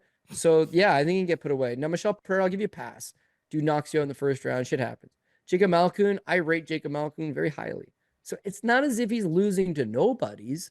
It's that if somebody who's competent can kind of take what he's offering and give it back to him, that's where he's going to fall apart.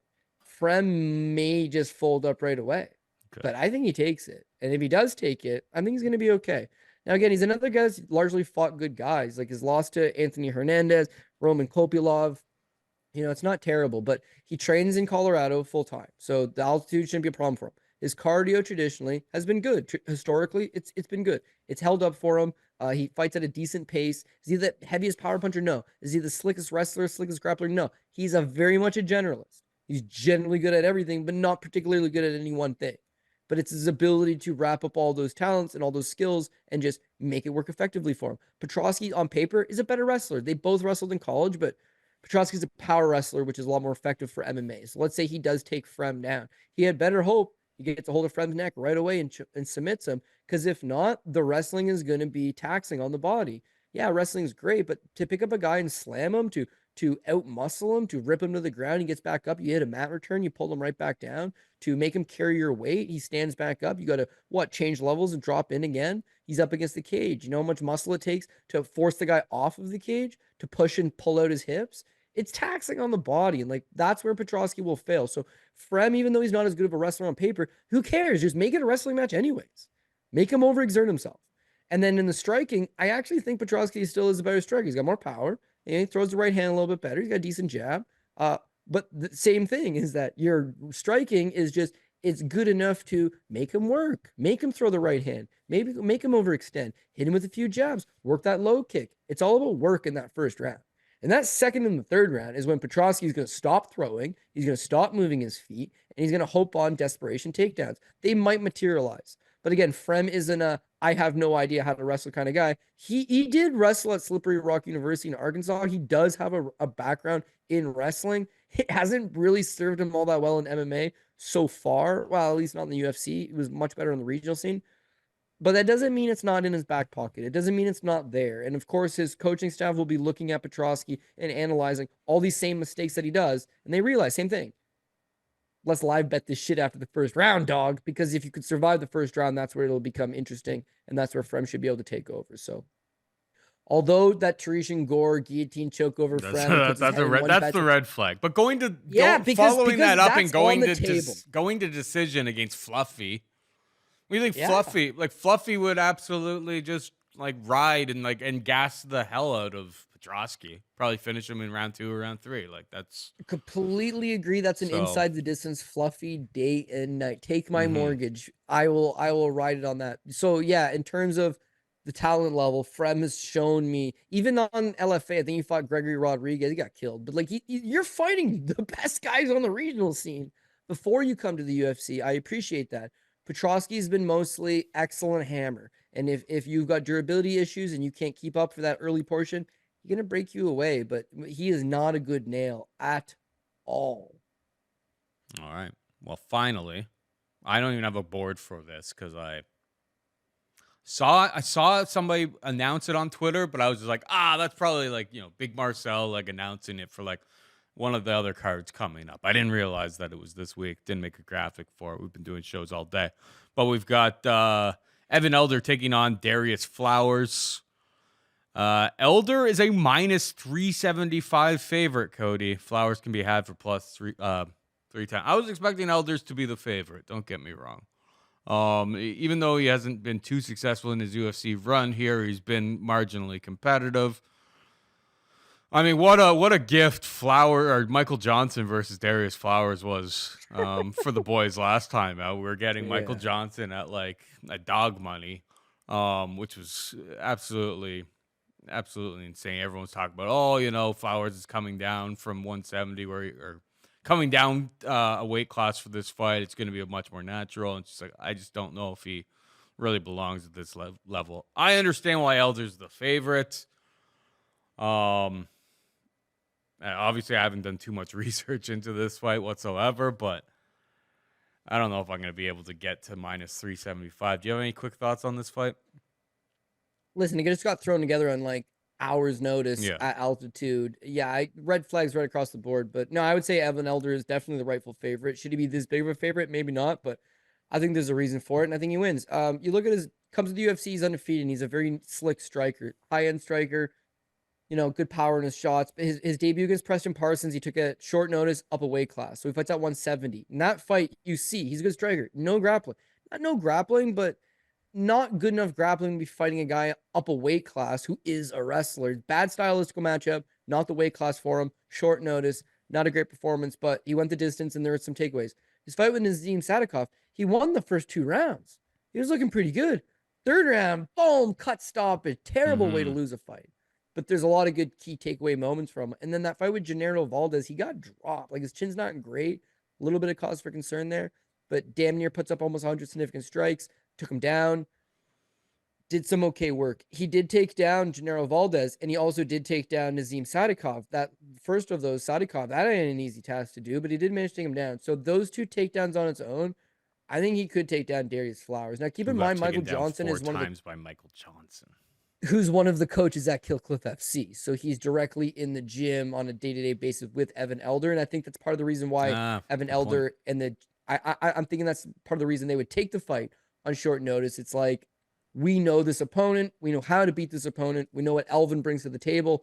And we're confident that Elvin can go out and replicate it. Now, he doesn't have to just take him down. He could just outstrike him. But in that scenario, you are playing with fire. Darius Flowers is a not great fighter. But the dude likes to fight. Him himself is dangerous. I bring this up all the time just to illustrate to people how shit he is. He's 1-10 as a pro boxer, Darius Flowers. 1 win, 10 losses. 7 of those 10 losses are by knockout or TKO. So he's not a good fighter. Guy's not good. Then he gets in the Contender Series, and he's like a 3-1. 3-1. He's a plus 240 underdog to this Amran Gogaladze. Okay, he throws Gogaladze sticks his arm out and he breaks his arm. That's what gets him into the UFC. So you have a 1-10 pro boxer who, as a 3-1 underdog, his opponent accidentally breaks his own arm. And just like that, you're in the UFC. They give you Jake Matthews, choked out in the second. They give you Michael Johnson. Michael Johnson looked like Jordan Burroughs against you. They should cut him, but they didn't. And so that's why when they call you and they say, would you like to fight Evan Elder on 5 days' notice? You say yes. You say yes, because you are not in a position to say no. So yeah, he's down. He's a 1-10 pro boxer. Do you think getting in a fight is a big deal to him? No, this is what he does. He doesn't make big paychecks. He makes a bunch of small little ones. He's 0-2 in the UFC. He's just showing up, not showing up to collect a paycheck. He's gonna fight, but like that's where his career is at. Whereas you got another kid in Evan Elder, is a solid little. I don't know. I guess he's only just won 1 fight in the UFC, but you can see the progress being made. He's a young kid. He's out of a top gym. He's got the striking. I would say he has the striking benefit. He's the better. He's the more. He's just the more polished, more refined, more versatile, more deadly striker. I think he's got all those advantages. It's just that the other guys only got boxing. You can outstrike him, sure. But is that the smartest path to victory? Maybe try mixing in those takedowns, because you know for sure this guy cannot wrestle. And now he's taking a fight on 4 days' notice. He has had no time to shore up his spotty wrestling. Come on, man. Come on. You got to cash in. Only got boxing, but he's 1-10 as a boxer. Yeah. No, it was 7 of those wins or losses by knockout. Like, he's not. I've seen a lot of guys that were just middling boxers, but you couldn't knock them out. It's like they could give rounds to anybody, and those guys are actually really good boxers. It doesn't matter if they have a bad losing record. It's like they've been in there with solid competition. In this case, it's like, yeah, no, he just goes in, takes a couple of shots for a few rounds, and then eventually curls over. You've seen this one time as well. Remember Deshaun Flyboy Johnson? He fought in the UFC. Mm-hmm. So he comes in and he's like, he's a pro boxer. He's a shitty pro boxer, but he's a pro boxer, and that's what they build it as. Like, oh, he's a pro boxer fighting in MMA, like James Toney, like pro box, like as if that's supposed to mean something. Deshaun Flyboy Johnson actually, ironically enough, fought Jake Matthews, lost to Jake Matthews, and who does Jake Matthews go out and win against here? Same guy, Darius Flowers. So like you can see the UFC loves Jake Matthews. They love giving him these prototypical one-dimensional type guys that he should be able to feast on, and he has. There's no real redeeming quality to Flowers other than he's a fighter. And I can tell you from a matchmaker, I have a show coming up Saturday, the sport only survives because of guys like Darius Flowers. That they'll just take the fight. They'll take the fight on 3 days' notice. If it's up a weight class, if it's up 2 classes, if this guy failed his medicals, like they are consummate professionals, are not afraid of taking a tough fight, not afraid of stepping up and saving a card, but they end up with lopsided looking records because they're not taking it as serious. They're not treating it like a business. It's more so just like, they're good guys, man. All good guys, warriors, real fighters, but like your career longevity is not going to be there. The big paydays are not going to be there. Success long-term is not going to be there, but you got balls and you saved my show. I'll give you that. But like beyond respect, I can't give him much else. Flowers is one of those guys. This is one of those spots. So sign me up for Evan Elder to get the job done. Oh, Pat was taking his kid to his first karate lesson the other day, and I told him, I'm like, keep that kid away from Cody because he'll get your kid on some like greasy, like short notice fight, 15 years from now. No, I'll build them up. My build him up. You're gonna feed him to Latana Chibuzi is what you're gonna do. That's what's gonna happen here. No, I mean, Pat's kid's only like 5 years old, so don't do that. I mean, if he wants to fight Latana, my boy Latana needs the experience. But no, I'm kidding. I wouldn't do that to Pat's kid. Latana's got a fight coming up Saturday. Not on my show. Put him on a show called Montreal Fight League in Quebec. He's going to go out there with his new team. Got him all set up. Is there a stream? There is a stream. Again, I'm not going to watch it only because I'm running an event the exact same night. But yeah, they do have an internet pay-per-view. I have faith he's going to win. I'll check for results. I'll get the video after the fact. But yeah, like I wouldn't say he can't beat anybody on my roster. He just did his last time out. But I'm looking to take the smart approach that he needs to fight the right guys. And there's a little native kid in Montreal that is the right fight. So, he's going to fight Chief Running Bear's nephew or something like that. The main thing is that it's a good fight for Latana. So hopefully he wins that, goes to 2-0, have him on the next time out on one of my shows, get him 3-0, but just like slow track, take that slow way there.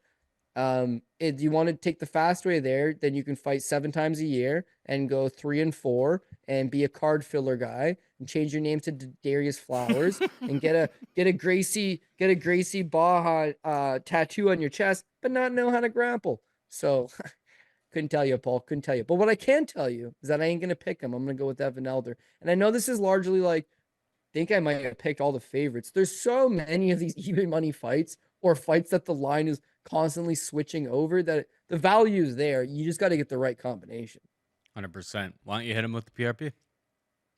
This week, we're going with Namajunas, Santiago Ponzinibbio, Gabriel Bonfim, Abdul Razak Alhassan, Christian Rodriguez, Jean Silva, Luana Santos, Josh Fremd, Josh Van, Montel Jackson, Fatima Kline, and Evan Elder. That list may sound different than the order that we broke the fights down, just because Paul's probably had his hands full. This card's gone through numerous changes. Yeah, the order has changed around multiple times. There was an extra fight thrown onto it. It's they're filling out contracts, Cody, because what is happening in August. Contender Series is coming. Yeah. If you're Andre Petroski, you're on a 2-fight losing streak, and you lose to Josh Fremd, you're out of here. I imagine we're going to see that on a few cards coming up.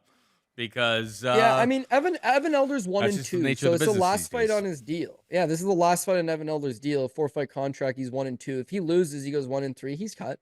If Darius Flower loses and he gets an 0-3 start, they won't give him the 4th fight on his deal. More than likely, they wouldn't. He get cut.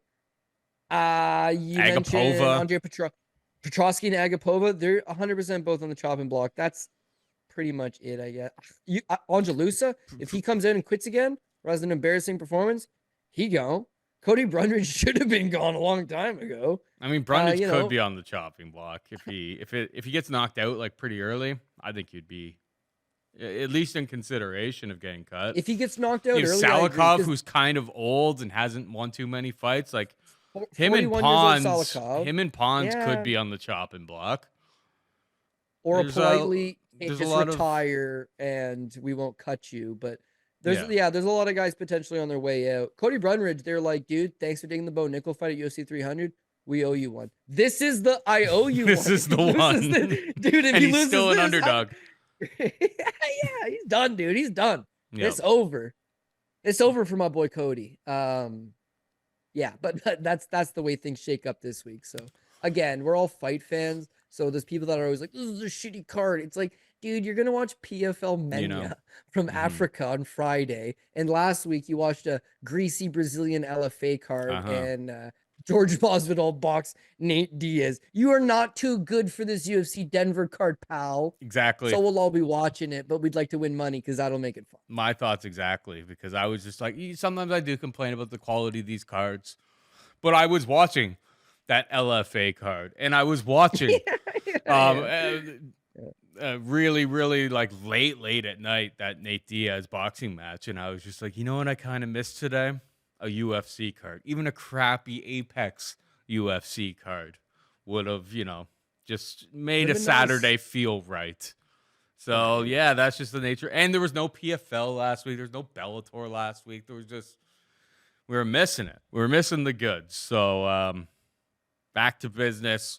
Lots of shows, lots of cards all summer long. But that is it for us this week. Hope you enjoyed the show. For Newfie, Jared, and Cody Safdie, I'm Paul Shaughnessy saying goodbye and good luck.